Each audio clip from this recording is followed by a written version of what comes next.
Eating away at me!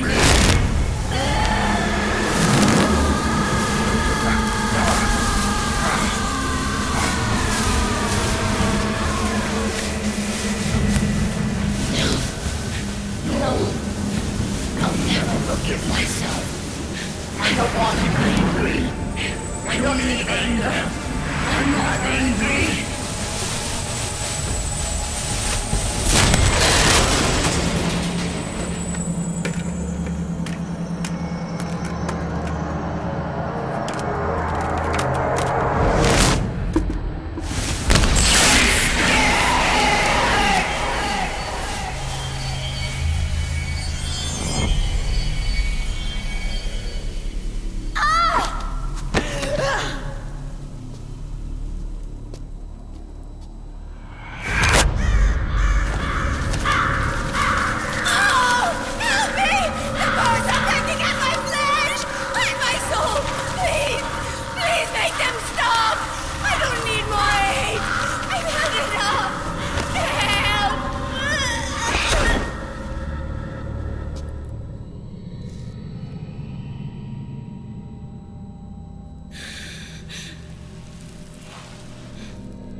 Let me out of this cage. I don't need these wings. I don't need this rage.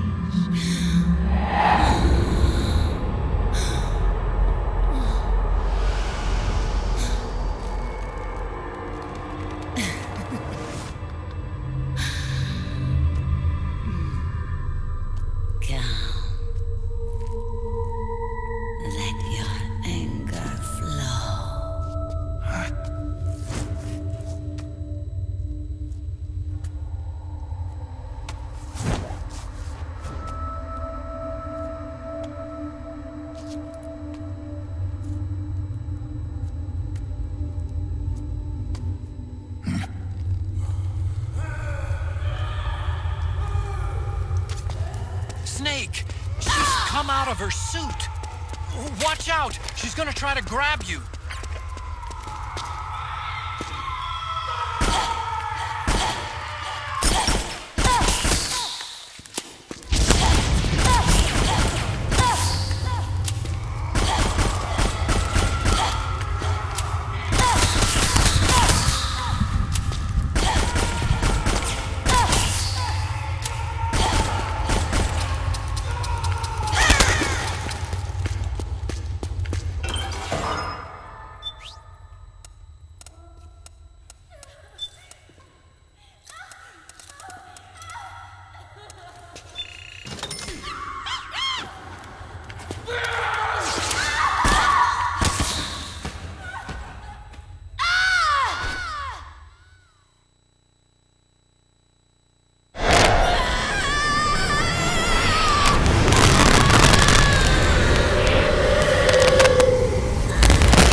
Way to bring that bird down, Snake. Drebin. And you got yourself a souvenir, too. A grenade launcher. Nice. That's a real user-friendly weapon. Not much use to me without an ID, though. I'll launder this one free of charge. What's the catch? Only that you give it to me when you're done with it. A weapon with that many decades of rage stored up inside it? Now that's a collector's item. How old was she? I'd say about 20. But she had years of soldiers' rage hidden away in that youthful body of hers. Soldiers? Yeah, the soldiers of Ake. A place that hasn't seen peace in a long, long time. She was captured by one side or another, and kept caged up like an animal, along with God knows how many other kids. Anonymous violence. Exactly. It's unknown whether her captors were with the government or the rebels. In any case, they got their kicks by abusing these helpless little kids day after day after day. That constant barrage, that battlefield rage slowly built up inside their bodies, their minds. The kids tried to keep each other's spirits up, always clinging to the hope that someone would come to their rescue, barely surviving off of scraps of food. But those soldiers didn't stop. They called the kids parasites and shit-eating ravens, beat them even harder. Then one morning, the soldiers just up and left, leaving the surviving kids to be eaten alive by the birds. Almost like one of those sky burials. One by one, their bodies were picked apart by ravens' beaks, until finally the flock came for her.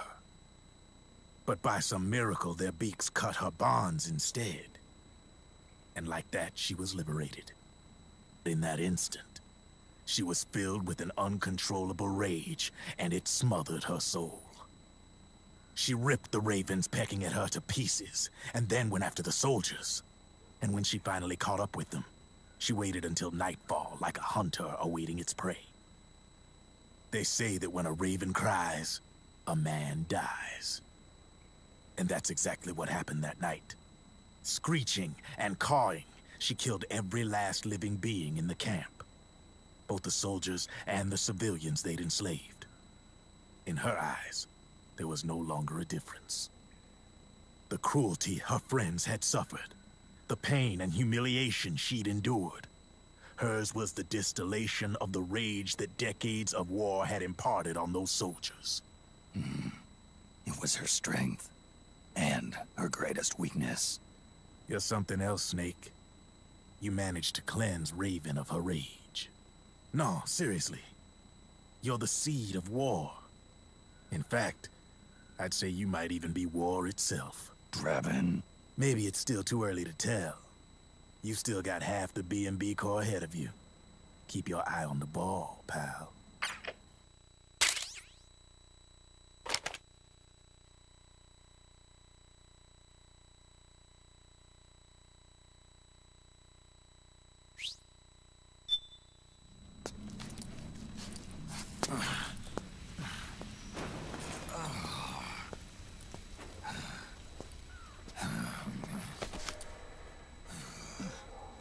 Snake, I have to apologize. The 3 vans that came out with us are decoys. The real one is floating down the river, headed downstream. I managed to get in touch with the children. The Pix is safe. We're going to rendezvous on the riverbank, downstream. Land and air routes are cut off. But there's a cruiser waiting for us. The Volta River is our only chance of escape. Let's get out of here. Hurry. Good thinking.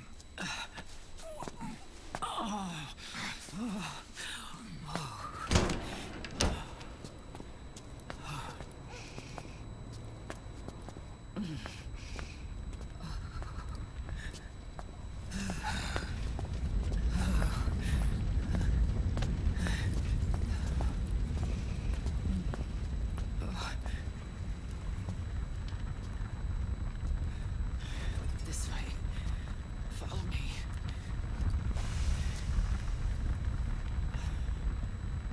I don't need to feel the wind anymore. There's no need to keep lying to myself. I only get off my bike when I fall in love.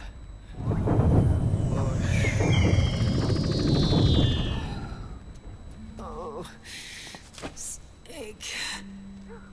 Give me a hand. Yeah.